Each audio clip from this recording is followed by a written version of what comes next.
Welcome to Empathy Empire. I'm your host, Kim Smiley. Helena Soholm is a transpersonal psychologist and a Korean shaman. She holds a PhD in psychology and has been a clinician for 18 years. In her practice, Helena integrates indigenous healing with Western psychology. Her work supports the healing and growth process of people navigating the complexities of modern society. Helena and I met while we were graduate students at Harvard University. Helena, welcome to Empathy Empire podcast. I'm so excited that you're here. Hi, Kim. Thanks for having me. It's been a while. Yes. Yeah, it's been a long time. So Yeah. well, I don't think we graduated in the same year. I graduated in 2001. What year did you graduate in? 2002, right behind you.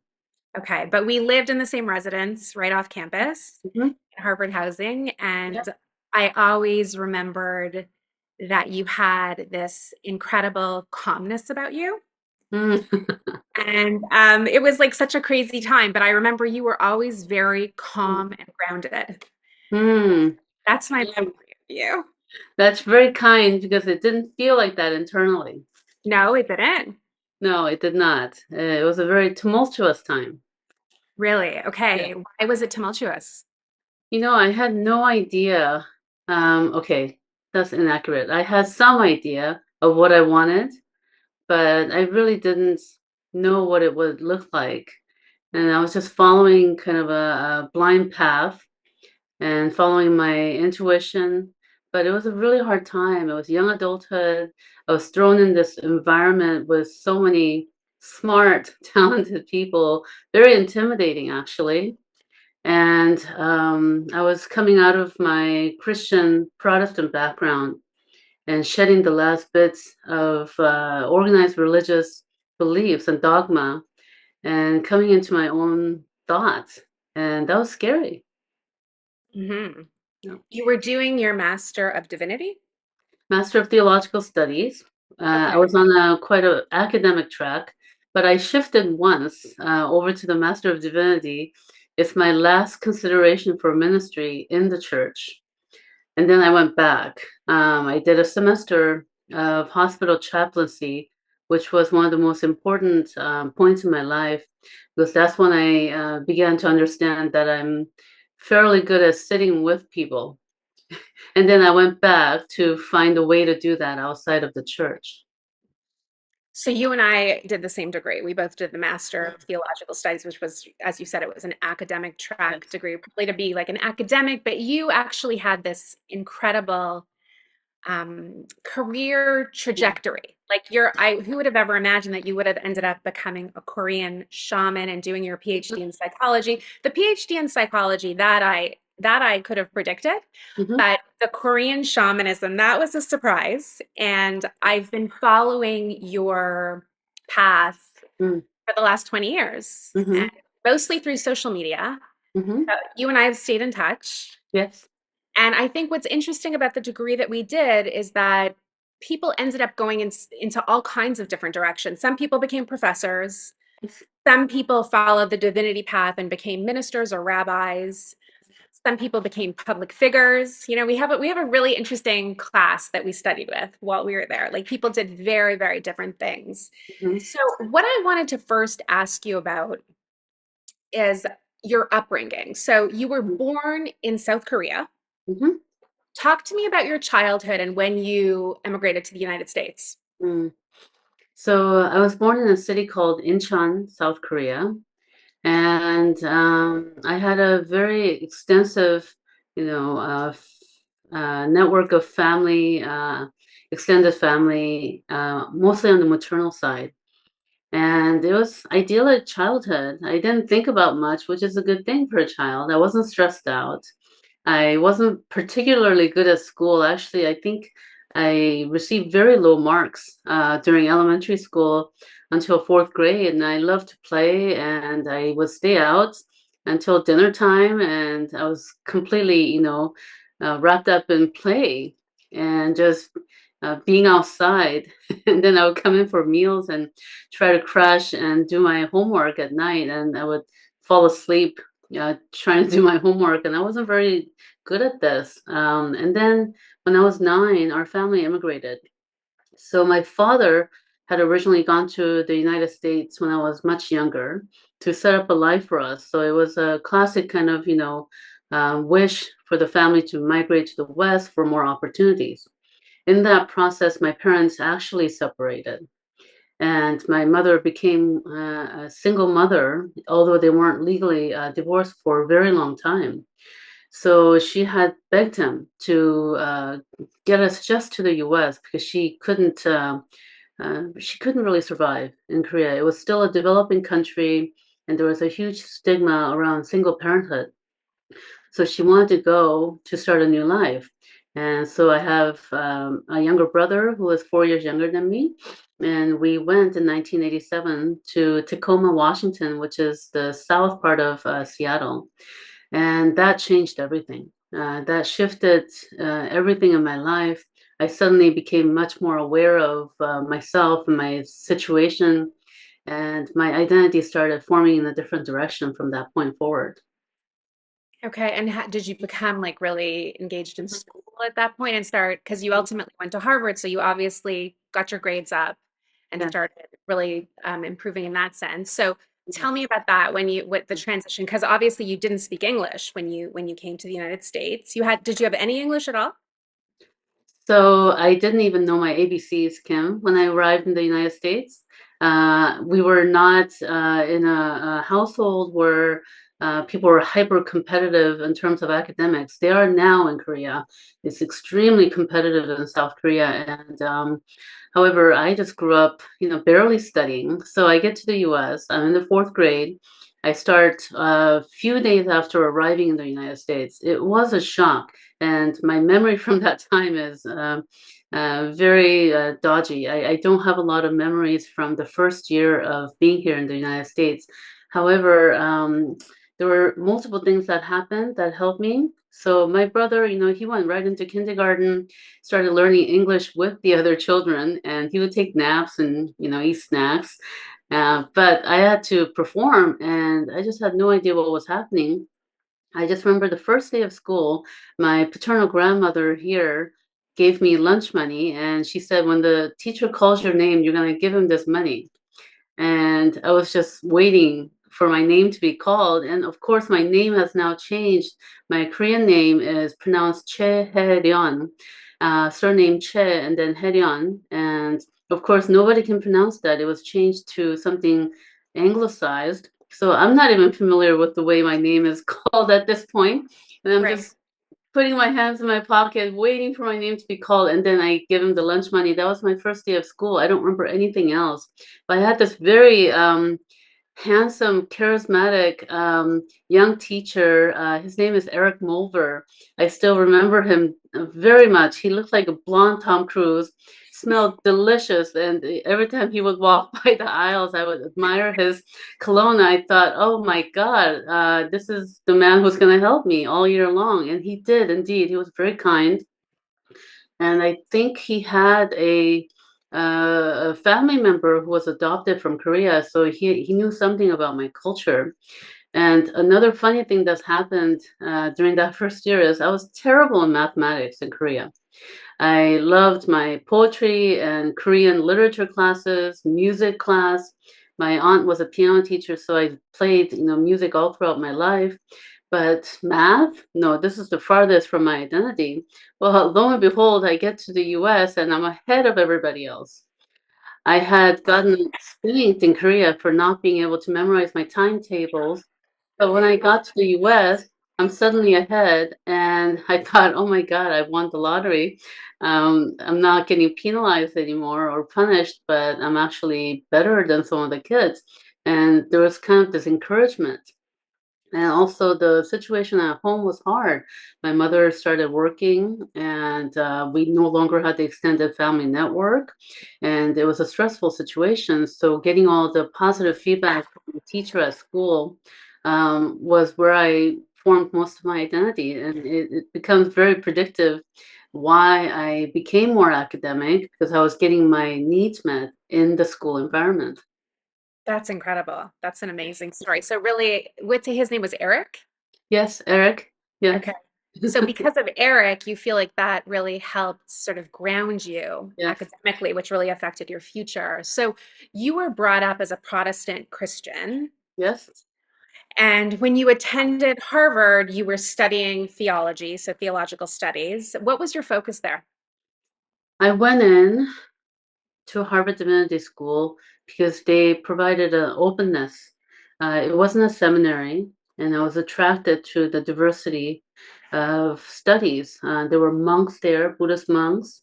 There were priests. There were ministers, and there were people who were secular. And I really enjoyed that kind of environment.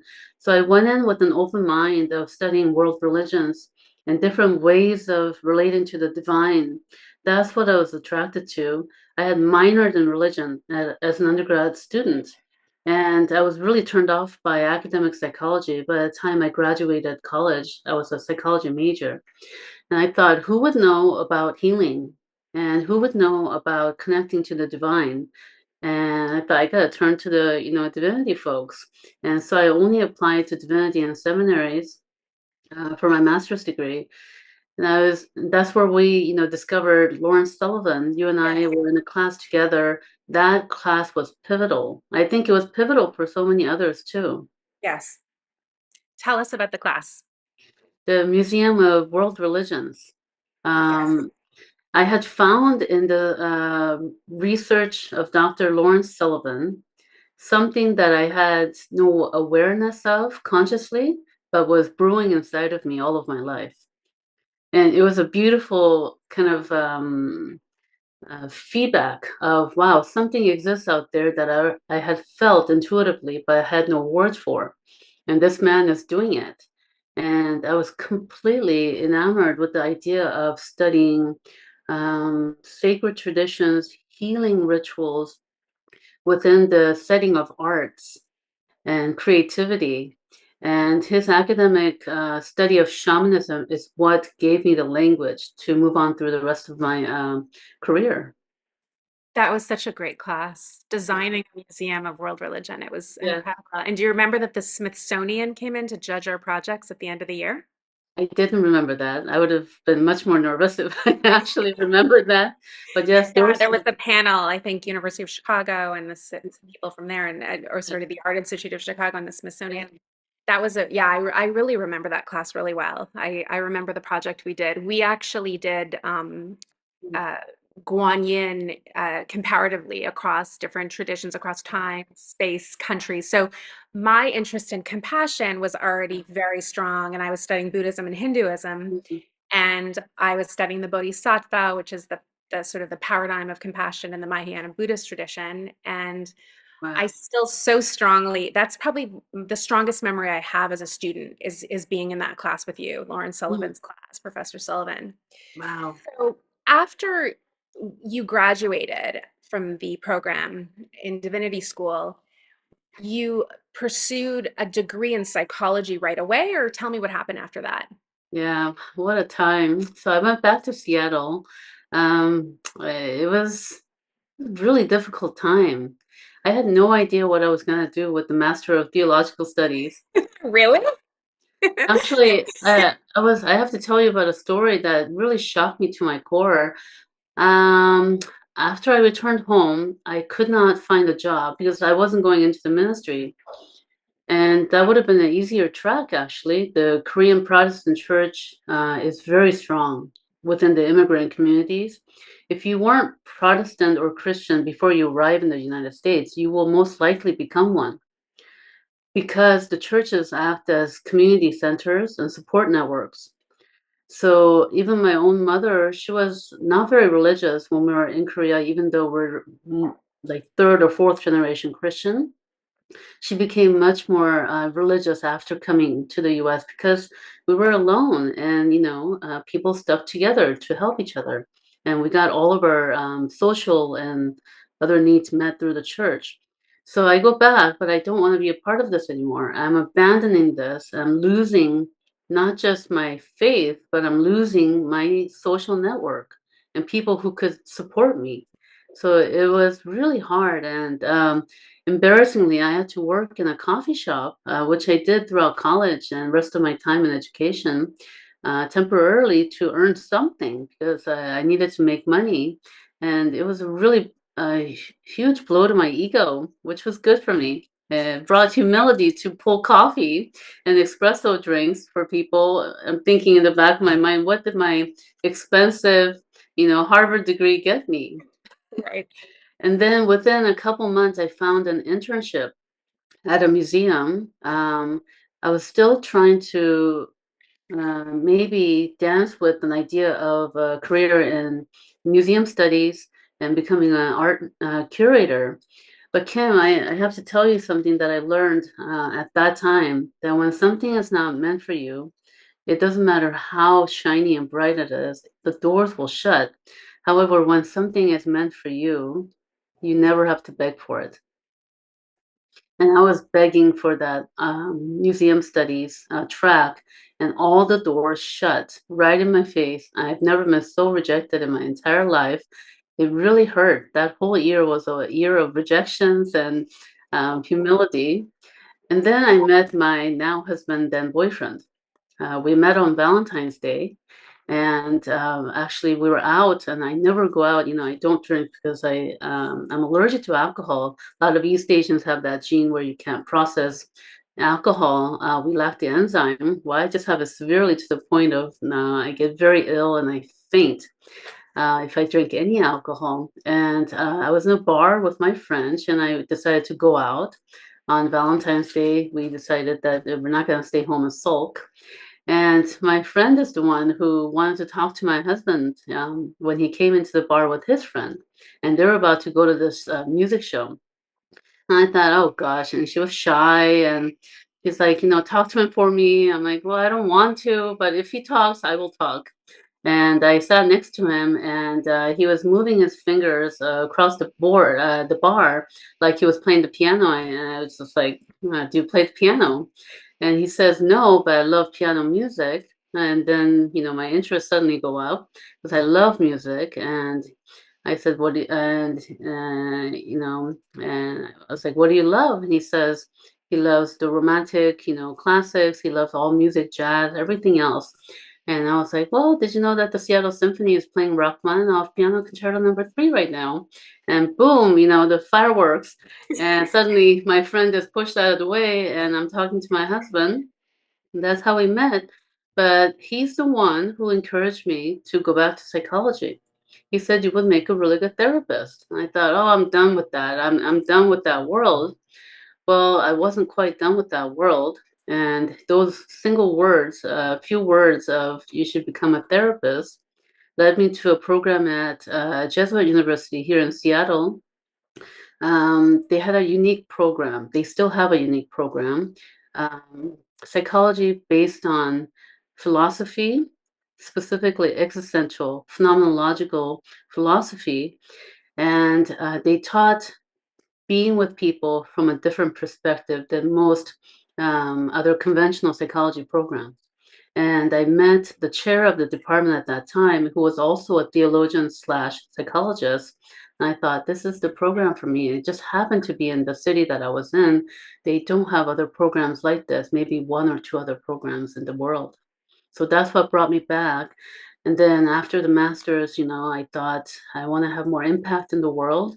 And unfortunately, the world respects many letters behind your name. So I went back for the PhD, but I was genuinely interested in research and looking at human spirituality, consciousness, and the sacred in a deeper way. So that's what the PhD was later about. So I spent most of my 20s and 30s in school trying to become who I am today.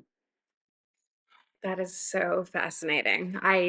It's interesting because I also was really interested in psychology, and I also, after I graduated, I did a lot of soul searching and ended up working in the nonprofit sector at a Mm, museum. It was a human rights museum, a Holocaust museum. mm, But I also found it difficult mhm, to find my place. Like it was a painful time with also a lot of rejection. Mm, and a lot of doors closing. And I also tried to get a museum internship in the US. mhm, You know, I'm Canadian, but mhm, I tried to stay in the US for a bit afterwards, but just door after door slammed in my mhm, face. Like it was very humbling also. mhm. But I love what you said about the universe just giving you signs and closing the doors, and the ones that are meant for you will be just open. Will, which is, I think that that's really beautiful, and that's a really good way to, I think, deal with when we get rejected, Yes, because yes, rejection is just it's a part of life, yes, absolutely. right? Yeah. So you got your PhD in psychology, and did you start practicing as a clinician at that point? No, I started practicing back in 2007 when I graduated from my master's program. So I've been practicing at the master's level since 2007. And on the way, I did the PhD work while working. And it was hard. It was a really hard time. And as you get older, you don't have the stamina that you used to have when you're young. I Yeah, can't pull all-nighters now. There's just no way. But when I was in my 20s, yes, I'll stay up all night and study. So that was a hard path, but it was helpful because I was learning while I was practicing. And then I right, can put it into practice immediately. And it became very clear that early on I needed to work with people on their spiritual identities, which wasn't something that I necessarily learned in school. I had to formulate my own theories and come up with techniques on my own based on what I learned, because it's not something that's taught necessarily in psychology programs. right. Of course. So you almost cultivated sort of a new Mm, field, right? By marrying your background with in theology and divinity and the study yes, of the sacred with psychology, yes, yes. which is really fascinating. What happened to precipitate your Mm, initiation mm, into shamanism? yes. So, of course, if I look back now, I can see the seeds of it early on. Mhm. So I was very oriented towards religion generally ever since I was a child. Um, when I was young, I mean, even starting in utero, my mother was a churchgoer, Okay. and she served in the same church choir that her family did, her mother did. You know, it was the same church in Incheon, a Presbyterian church. And then so I was brought up in that, and I have memories of myself as a very young child walking back and forth from church. That route is stenciled into my brain because I went to church so much and I loved it. It gave me structure. So I have a type of personality. I need structure in order to function well, and it married well, that ritual. And ritual is what I was craving. And my childhood was filled with memories of church, basically. And then after immigration, more so because I spent majority of my time at church. We went to church probably 3, 4 times a week. I also served as a musician there, playing the piano, singing. And by the time I was a very young child, I could memorize hymns. They have tapes of me and my family members, cassette decks, me reciting the Lord's Prayer and singing all these hymns on the spot. And I also enjoyed performing. So this is something I've been doing all my life, and I'm kind of doing a version of that now, I guess, bringing that sacred to people, and hopefully in a more mature way. But it's been a part of my life. Well, and then I started learning that my mother had this gift of seeing things and knowing things without having the information. So she was very intuitive, and our family, all the women, all the aunts, we would all wake up when we're together. First thing we talk about in the morning are dreams. So I've been a avid dream worker, I suppose, ever since I was young. So by the time I get to adulthood, I already have a pretty sophisticated dream life and observing my dreams. But in my academic training, I learned the formal analytic methods, particularly Carl Jung's ways of looking at the dream. Of course, there's Freud. And then I developed my own ways of looking at shamanic dreams. So if you do dream work in a detailed way, you'll realize that there are different categories of dreams. They're not all the same. Some are just symbolic language from your unconscious. Others are more direct language, one-to-one relationship where you see something and that is what you're seeing in a different dimension, not just symbols. So that started kicking up in my 20s. So my father-in-law, I never met him because he passed on before I even met my husband. The week of our wedding, I met him for the first time. In my dream after our wedding, he came into my dream and he said, "So, you're my daughter-in-law. Nice to meet you." And it was at our wedding. And I woke up really feeling that I had met this man whom I never met in person. So, in that kind of a dream, I believe is a real encounter from the other side. And late 20s, 30s, I started experiencing odd things, synchronicities, more dreams. And then starting in my mid 30s to late 30s, I started seeing direct ancestors, particularly my grandmother after she passed on. She would come in and tell me what's going on, what's going to happen. And part of that was me becoming a shaman. They would just directly tell me, and even to the point of telling me where to go and who to work with in Korea, identifying them in a very specific way. And I had no idea what was happening. I would have weird, odd sensations throughout my body, emotionality, and some would call this like a Kundalini awakening, if you want to use that language. And so I had to Google all these things to find out. And the one thing that helped me, perhaps what you said that I might have, and I trusted, was a certain calmness.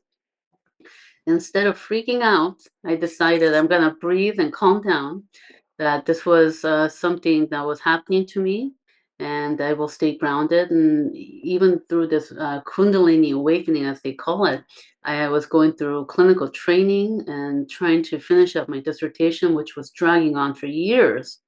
I just couldn't do it. And then I went to Korea. I started going back to Korea more often and then meeting with these mudang. They're called mudang in Korea, the shaman, and most of them are women.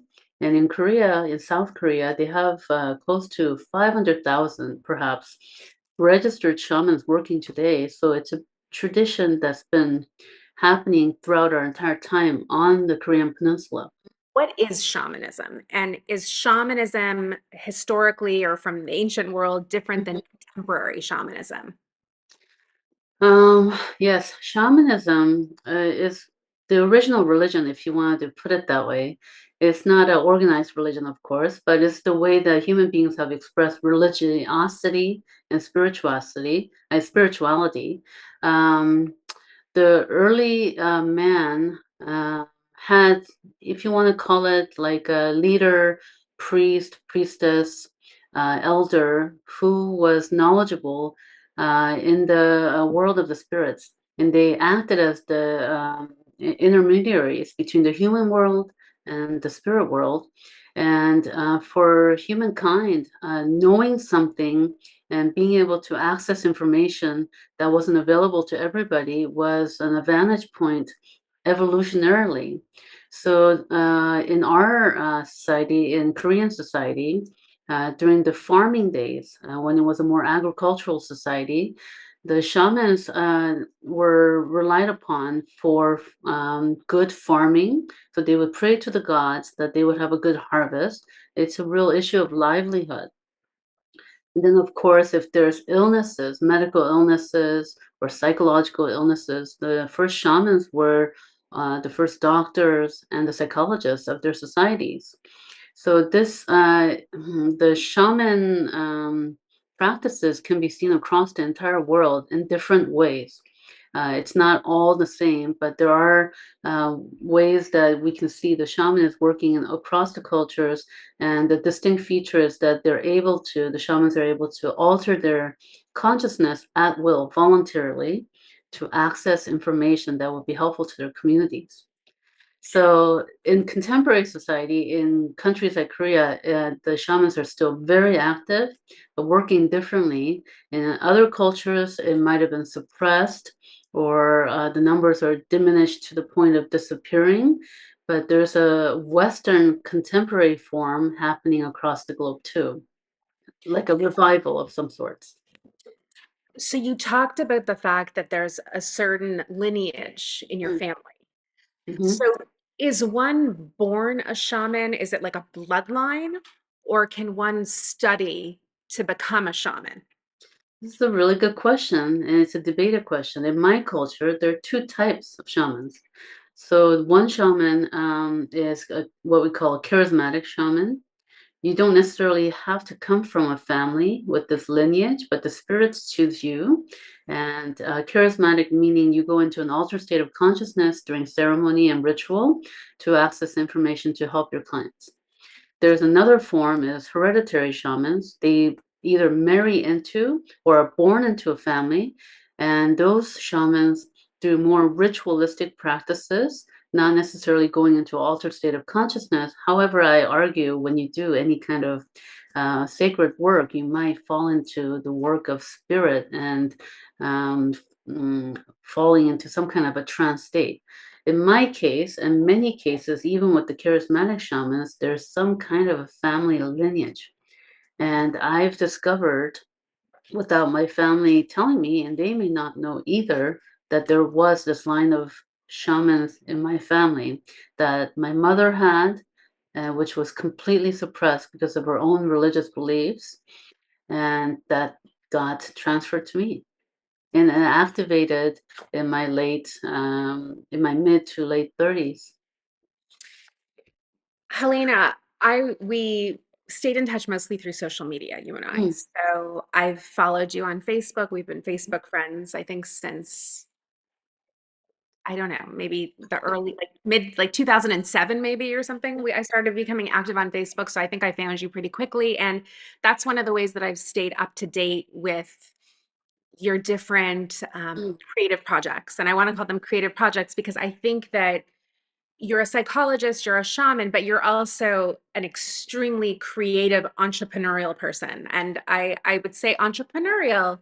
Um, yes. I think, is that fair? I think it's fair. It's something of an identity that's forming. I didn't know I had it in me, but I realized I am.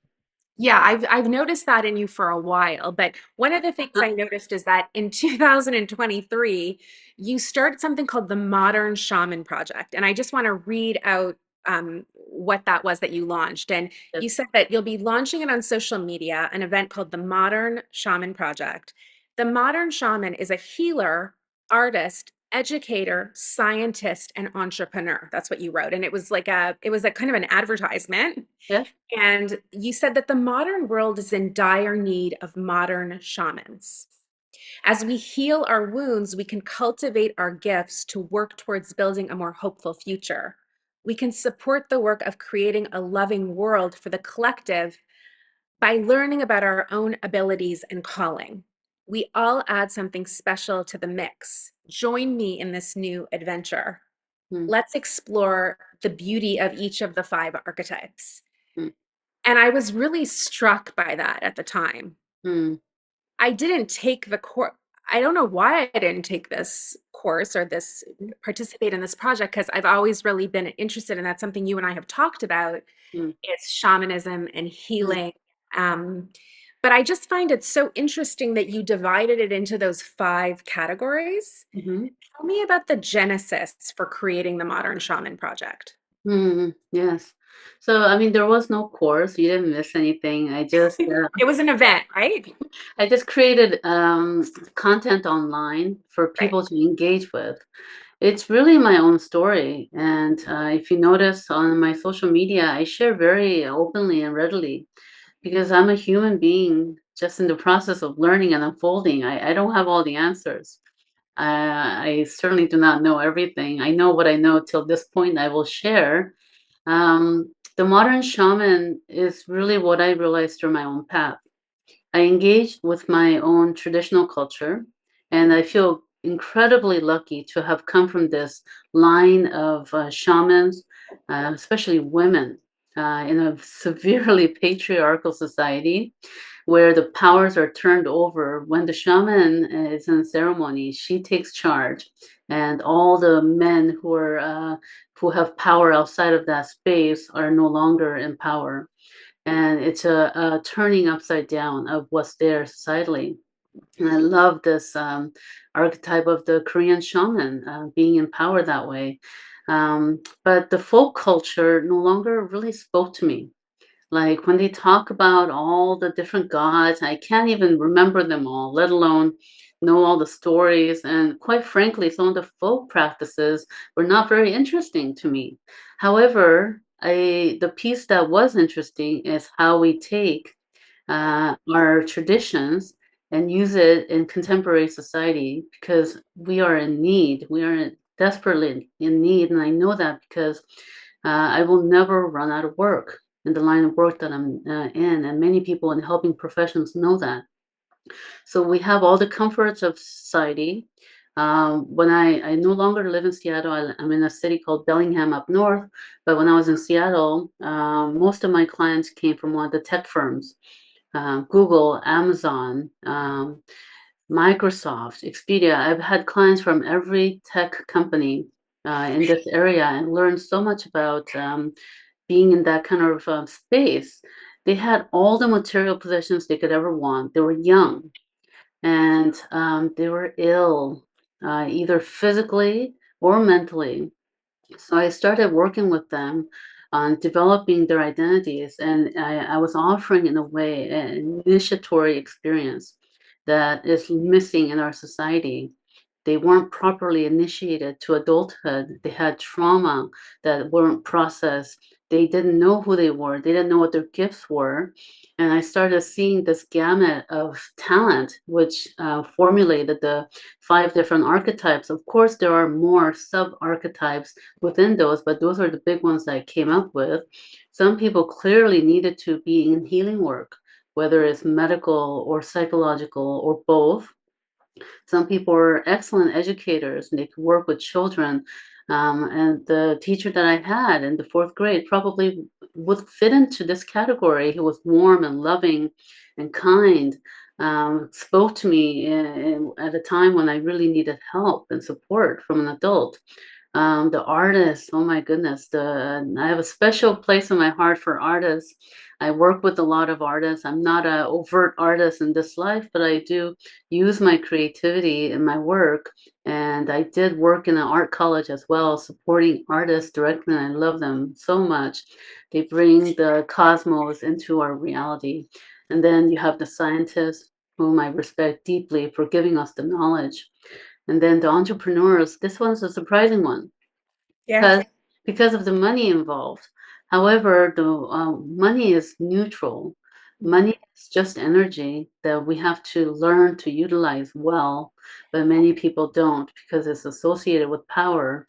And I want to help people have power in a healthy way so that they can make our world better. And it's kind of what you're doing in your work as well.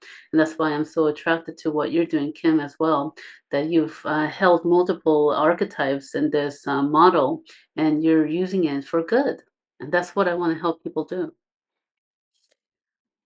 That is so fascinating, Helena. Like you talk about soul loss. Mm, And am I saying that rightly? Is that the term that you use, soul loss? And the idea is that materially and outwardly, in terms of society's eyes, we could be so accomplished and we could be, sort of at the top of our yeah. game. But there's a lack, there's like an intrinsic lack and an intrinsic yearning Hmm. for meaning. Yes.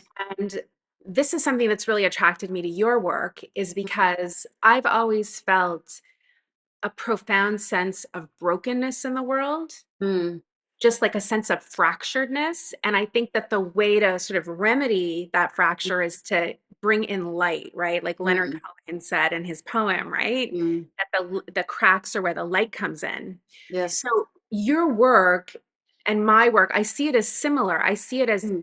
injecting light into the world and helping people find their own light.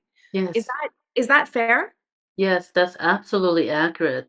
One of the things that I detest I use very strong language here. Detest is healers and shamans, the so-called shamans, using their power to manipulate and to gain something from others without supporting others. So I'm very clear about, even in my either in my therapy space or my shamanic work, that I'm not doing anything to you. I am giving you the tools so you can heal and help yourself. This is something that I believe in as a basis for all my work, because people will become desperate and want a savior. I'm not saving nobody. I'm helping you save yourself and to get to the position that you want. And this is something that I believe as a philosophy very strongly, because of the power dynamics that happen in situations when I'm healing, when I'm helping to heal people or assisting them. Yes, because we have seen people really taking advantage of that sort of that guru model. Yes, People yes, really take advantage and they prey on people who are vulnerable, yes, and see that in cults and in different ways. yes. So you really talk about yourself as a vessel Mhm. through which energy is transmitted. Yes. To me more about that. What does that mean? Yes. Oh, it's glorious. I I want others to experience it too. It's difficult if you have not had a transcendent mystical experience to describe in words and to understand intellectually. But I've experienced something that we don't talk about normally. I'll give you an example. A beautiful meeting that helped me grow as a shaman, particularly. So I have a friend. He's a master percussionist. His name is Dongwon Kim. He's featured on my social media. I met Dongwon last year in Korea. So I led my first pilgrimage to Korea last year. I've been called to do this. So just by the nature of my work, a lot of Korean Americans and Korean diaspora contact me to help them connect to their culture again. And I've been wanting to take people back to Korea to introduce them to the spiritual side of Korea. It's a beautiful place. And because there was so much magic practiced for all these years, the mountains and the nature are filled with energy. And I organized my first pilgrimage there, but I needed a drummer. In order to do my ceremonies, I work with musicians. And they drum for me while I jump and dance and go into an altered state of consciousness. And I didn't know anyone there because I haven't really lived there. And I realized that on my Facebook friend list, I was friends with this professor of music all this time, but I didn't even know how. I contacted Tongwan and asked if he had any students that he can spare for the ceremony because I didn't have a huge budget. And he kept asking questions. And finally, he says, I want to do it. And I was like, well, I'm embarrassed, but I can't really pay you. And he says, it doesn't matter. I'll do it. He believed in what I was doing. And then apparently he was following my work. So I meet him. And the day that we meet, we go into ceremony together, no preparations. And this is what I love about this spiritual work as well. It's completely spontaneous. It's not intellectual. We didn't plan out the map of the ceremony. Right. And he and his colleague came and they played. And my God, I went into a whole nother level of a trance in a way that I've never gone in before. Tell us what that means. What does a trance or an altered state of consciousness mean? Yes, so like in the Western world, if you've done hypnosis or deep meditation, you might sometimes have visions or a knowing will rise within you in that state. It's kind of like that. But in my case, in the shamanic work, when I go into that state through the music and dance and the Korean mudang, we jump up and down. It's very acrobatic. And I have to keep fit in order to keep up with the ceremonies. You're jumping for hours. And in that state, the spirits slip in. And I have my own spirits that I work with, my own pantheon. And the main spirit that is very strong in me is the mother archetype. She's the bear woman who is the mother of the Korean nation, but in my opinion, the mother of all. And this is an archetype you can see across all cultures. So this mother type of energy slips in, and I become a much more nurturing, loving person than my human self ever could achieve. And she helps me to become compassionate in a way that I cannot be in my human self. Empathy, like I can't create on my own. And during the ceremony, Dongwon was also singing a traditional Korean song, and I immediately bowed all the way to the floor. My body just was out of my control. Something had taken over completely. And I went to the floor and I was crying like I never cried before. I couldn't stop it. This was I was not in control of myself anymore. And this mother spirit was healing the participants in the group. And after the ceremony was over, I was so moved by the song and how I moved, and my body was not something that I was controlling. I asked him one, what was that song that you sang for me? And he said, that's the song where the shamans bow all the way to the floor to honor their god. So I was physically being moved in a way that was appropriate with the tradition and the song, but I didn't know that consciously because I don't know the tradition well enough, or I don't know those practices well enough. So this is the beauty of the shamanic ceremonies, is that things are happening beyond our control that we may not be aware of. And that's what the ceremony has taught me. And that's what this relationship with this musician has taught me, that there's something deep in our unconscious, within our DNA, that we may not be aware of through our ancestral lines. That is incredibly fascinating. I that's wow, really wow. What I want to ask you about is about ancestral lines, because I know that one of the primary areas of focus in your work is you deal with ancestral trauma Yes. with your clients. I know you have done a lot of work with people who have been adopted Mm-hmm. um, all over the world, and I think that that's really, really interesting. But let's just start by talking about ancestors and how that plays a role in your work, what that means, what the whole ancestral component of your work in psychology and also Mm-hmm. shamanism, and also bringing those together. Yes. So I didn't know about the importance of ancestors until they started activating in me, just in my 30s. When my grandmother started showing up and telling me things, I had no awareness of who they were, what they were. We never talked about them growing up, you know? Helena, the ancestors were coming to you while you were sleeping, or while you were awake? Well, both. While sleeping in dream time, but in my during the initiatory period, whenever I was sit to meditate, I would feel energy slipping in, and I could feel their characteristics. Like one spirit that I work with is a very massive warrior spirit, and whenever he slipped in, I could feel my jawbones getting bigger, my whole body just getting bigger than who I am normally, and then a certain calm and strength that wasn't a part of my own person. So yes, both waking state and sleeping state. Who else besides your grandmother, in terms of your ancestors, plays a role in your work? Mm. So she was the one who came through. I believe she wasn't my necessarily the person of my own grandmother. I believe that this grandmother was a compilation of all the ancestors who are helping me. She came in the face of my own grandmother because that's who I'm familiar with. So I'm not sure exactly what's happening there. All I can report as a phenomenon is that she came in the face of my own grandmother that I knew very well and I was close to.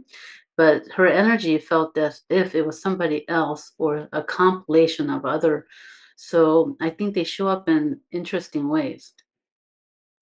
But what I'm discovering through the journey is that um, I will be shown mostly in dream time different ancestors. They tell me, they come in, they're women, They tell me they're an ancestor, and they're showing me which ones have been shamans. Have there been studies where, like you, for instance, have you ever had a sleep study where you have probes like attached to your head to see what's happening when you're dreaming? Like you must have so much brain activity when you're sleeping, right? So Yes. I'm wondering if there have been any studies that have been done on that and Mhm. if you're aware of any. Well, I haven't personally gone through any studies. However, there is a place that does studies like this. It's called Institute of Noetic Studies in California, and they produce peer-reviewed articles based on their research on topics that are in the realm of spirituality and parapsychology.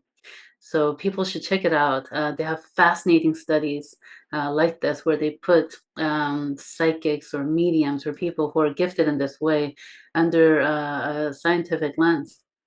That's really fascinating. I think I might follow them already because Yeah. that sounds really familiar. Yeah.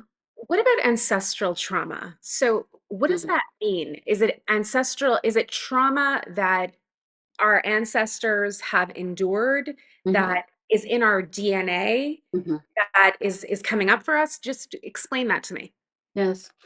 I believe ancestral trauma to be trauma suffered by the people in our line, in our genetic line, that are buried in our genetics, in our DNA. And science is now discovering that you can pass on these genes that have associated with symptoms of trauma. So, somebody in my line, people who have suffered through the war, the Korean War, I have never lived through the Korean War. However, I hold traits that are a result of the war. And if I don't do the work to become aware of the trauma, and then to work through the symptoms, I will pass it on again and again and again. So there was an essay I wrote back during the pandemic on Princess Bari, who is considered the first shaman. It's a mythological story. I talk about how every person now living today has ancestral trauma. Because, I mean, if you look at the human history, it's only been a short minute that we're living in this modern way. Most of our existence, we have been living in very precarious situations, dangerous, and still we live in those times where people are still suffering through such things. So, yes, absolutely, we have ancestral trauma. We're currently creating more ancestral trauma in our human history. So, it's not rare that people I work with are only the first people in their families to become aware of trauma and to work on healing that trauma. It's very rare, actually, that somebody has had parents or grandparents who are intentional about doing any kind of therapy or other holistic healing. Definitely. I think we could do a whole episode just on the ancestral trauma. Yes, yes, I'd like to get into the piece about the adoption, but I want to move on to some other things that I wanted to talk to you about just because I'm mindful of the time. yes.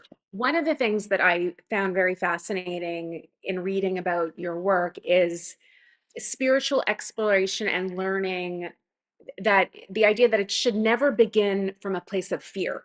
Mm, And one of the things mm, that you wrote that resonated with me and that I've printed off here to read is that wise human teachers and elders will not intimidate you to act in a way that does not bring a sense of peace and ease. These are your words. Although we must challenge ourselves at times to heal and grow, a path of wisdom does not begin with fear. You are being held and loved. Neither the universe nor any gods are out to punish you. Find the divine authority within yourself. That blows me away. I love that so much because, from my background as well, I'm Jewish. We also believe that the divinity is within you. We see this in Hinduism. We see this in a lot of world religions. So this is something that I think really unites us in terms of the human family. yes, To me about that fear and and your whole idea around spiritual exploration. yes. So when I was growing up in the church, The church configuration was usually a male pastor, and then there would be a huge team of women who are volunteers who are devoting themselves to the church and to the pastor, because he was in charge. And the pastor's sermons are often about, you must do this or else, and then dot dot dot, that you will be punished or bad luck will come. And I never resonated with that. I thought, why would a loving God punish his loving children, his children that he loves so much? And it just never made sense to me. And this was one of the things that uh, I did not like about the church and that particular kind of message. I'm not saying that all churches or religions use this tactic, but it's a very common tactic to control people from a place of fear. And it is to control. Then you can manage the people. But I think it's much more productive, actually, when you allow people to be themselves without fear and to have them act accordingly without trying to manage them. And then I noticed when I entered the shamanic world, the same thing was happening, where a lot of the traditional shamans would say, if you don't follow this path, you will die. And this is actually something that's common, that if you have a spirit illness, which is when you're called by the spirits, sometimes people get ill because they're not at peace within themselves, and there's a huge mind-body connection. So you have odd symptoms happen or actual diseases coming forth, and the shamans will, in my culture, will interpret that as you're being called to be a shaman. If you don't, you'll die. And I've been told this, and I thought, okay, if I don't follow this path, and I will die, then I shall surely just die because I will not allow you to intimidate me. And I've taken that tactic. It's a personality. You tell me what to do, I will just do the opposite. And it's gotten me in trouble multiple times, but in this case, I had to develop a sense of peace within myself. And I've learned that the spirits will never kill you because you don't follow their path, and that is not a spirit that I want to follow.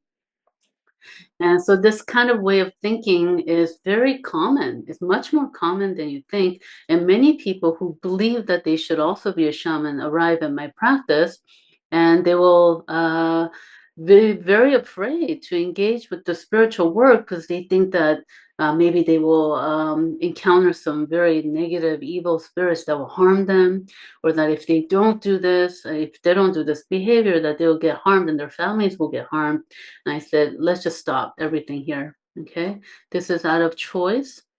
And you have every choice in the world, and you are in charge of your life.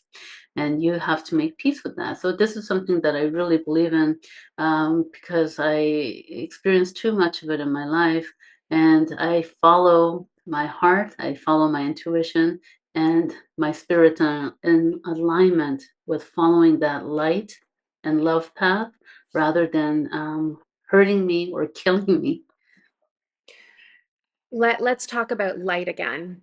And I want to talk to you about Illuminate, Mm, which is, I don't know what to call it, a mhm, conference, an event, a gathering, mhm, a zeitgeist, like a worldview. I'm not sure because I don't want to make it smaller than it is. But for many years, you felt a calling to create a space where people could come together in a restorative way to heal. mhm, And mhm, you've been writing about this for a while, like mhm, for years, I think. mhm, And you wanted to bring people together to heal with, energy and sound and all these different things together.